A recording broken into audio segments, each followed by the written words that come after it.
Hi எல்லாரும் எப்படி இருக்கீங்க? Welcome back to my channel Khazana kitchen vlogs. Last week என்னோட பையனோட பர்த்டேக்காக நான் வந்து ரெட் வெல்வெட் கேக் பண்ணியிருந்தேன். அந்த வீடியோ தான் இன்றைக்கி நம்ம பார்க்க போகிறோம். நம்ம சேனலில் இது வரைக்கும் க்ரீம் யூஸ் பண்ணாமல் பனானா கேக், ப்ளம் கேக் இந்த மாதிரி வீடியோஸ் போட்டிருக்கோம். பட் விப்பிங் க்ரீம் யூஸ் பண்ணி இதுதான் ஃபர்ஸ்ட் வீடியோ.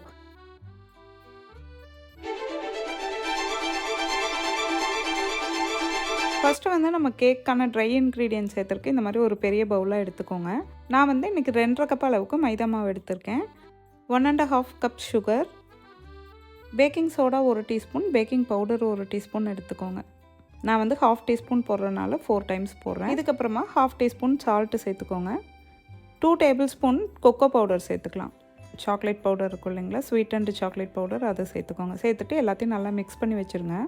இப்போ இன்னொரு பவுல் எடுத்துகிட்டு அதில் வெட் இன்க்ரீடியன்ஸ் எல்லாம் மிக்ஸ் பண்ண போகிறோம். இதில் வந்து 1 கப் அளவுக்கு மோர் எடுத்துக்கோங்க, 2 பெரிய எக்கு, 1.5 கப் ஆயில் சேர்த்துக்கோங்க, 1 teaspoon white vinegar, 1 teaspoon vanilla essence. அது கூடவே ரெட் வெல்வெட் கேக் கலர் கொடுக்கறதுக்காக கொஞ்சமாக red colour edible food colour அந்த ஜெல் இருக்கும் இல்லைங்களா, அது சேர்த்துக்கிட்டேன். இது எல்லாத்தையும் ஓரளவுக்கு மிக்ஸ் பண்ணிவிட்டு இதை வந்து நம்ம ட்ரை இன்க்ரீடியன்ஸ் கலந்து வச்சுருந்தோம் இல்லைங்களா, அது கூட கலந்துடலாம். இது எல்லாமே சேர்ந்துட்டு நல்லா மிக்ஸ் ஆகணும். இப்போ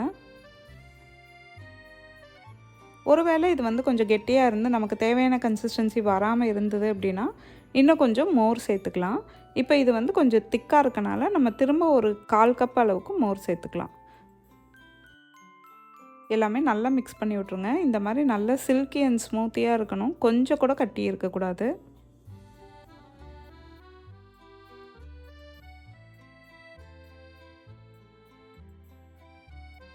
இதுக்கு நடுவுலையே நம்ம ஓவன் வந்து ப்ரீ ஹீட் பண்ணிக்கலாம். 350 டிகிரி ஃபேரன்ஹீட்டில் இன்றைக்கி 30 to 35 மினிட்ஸ் கேக் வந்து பேக் பண்ணி எடுக்க போகிறோம். அது ப்ரீ ஹீட் ஆகிட்டு இருக்க டைமில் நீங்கள் வந்து 2 கேக் பேன் எடுத்துக்கோங்க. சேம் சைஸில் எடுத்துக்கிட்டிங்கன்னா பெஸ்ட்டாக இருக்கும். 2 டின்மே நல்லா க்ரீஸ் பண்ணிட்டு 2லேயுமே பட்டர் பேப்பர் போட்டு ஒரே அளவு கேக் ஃப்ளவர் ஊற்றிட்டு உள்ளே வச்சுருங்க. 35 மினிட்ஸில் கேக் வந்து ரெடி ஆயிடுச்சு. இந்த மாதிரி ஒரு நைஃபோ இல்லை ஸ்டிக்கோ வச்சுட்டு எடுத்து பார்த்தீங்கன்னா கொஞ்சம் கூட ஒட்டக்கூடாது. அந்த அளவுக்கு நல்லா கேக் வந்து பேக் ஆகிருக்கணும். இது வந்து ஒரு 5 மினிட்ஸ் அப்படியே இருக்கட்டும். கொஞ்சம் கூலானதும் அதுக்கப்புறமா இந்த மாதிரி நல்லா வந்து ஏர் சர்க்குலேஷன் இருக்க மாதிரி ஒரு வயர் ட்ரேயில் இந்த மாதிரி மாற்றி வச்சுருங்க. இது வந்து கிட்டத்தட்ட ஒரு 3 to 4 hours நல்லா கூலாயிடணும். கூலானதும் மேலே லைட்டாக இருக்கிறத மட்டும் எடுத்துகிட்டு நம்ம ஷேப் பண்ணி வச்சுக்கலாம். கேக் அசம்பிள் பண்ணுறக்கும் கரெக்டாக இருக்கும். அந்த எடுத்து வச்சதும் வந்து நமக்கு ஸ்க்ரம்பிள் பண்ணி பின்னாடி டெக்கரேஷனுக்கு யூஸ் பண்ண போகிறோம். ஸோ அதையும் எடுத்து வச்சுக்கோங்க.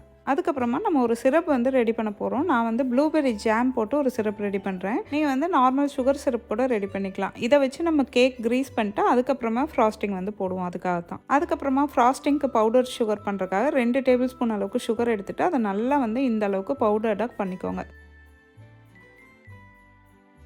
அதுக்கப்புறமா ஒரு பவுல் எடுத்துகிட்டு அதில் வந்து 1.5 கப் வந்து திக்காக இருக்க விப்பிங் க்ரீம் எடுத்துக்கோங்க.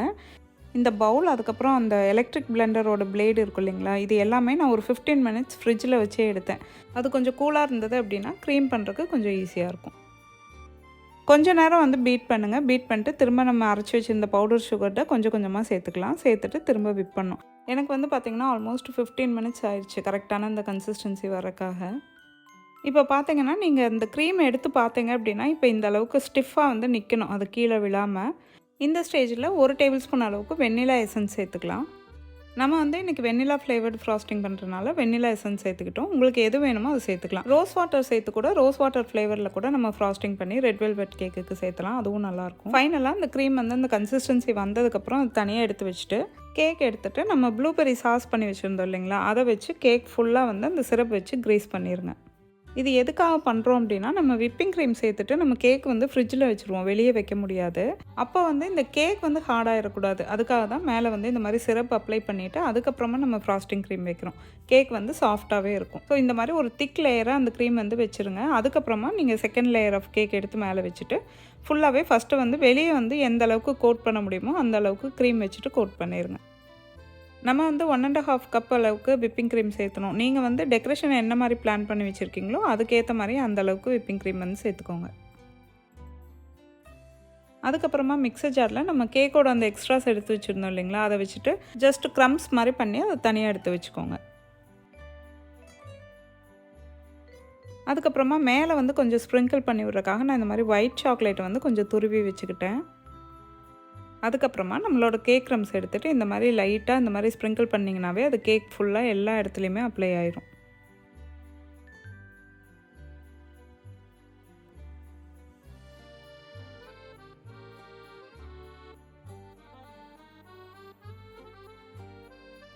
ஃபைனலாக ஒன்ஸ் கீழே இருக்கிறது எல்லாமே க்ளீன் பண்ணிவிட்டு லைட்டாக ஒரு லேயர் ஆஃப் அந்த கேக் க்ரம்ஸ் வந்து விட்டுட்டோம் அப்படின்னாவே அது பார்க்குறதுக்கு நல்லாயிருக்கும்.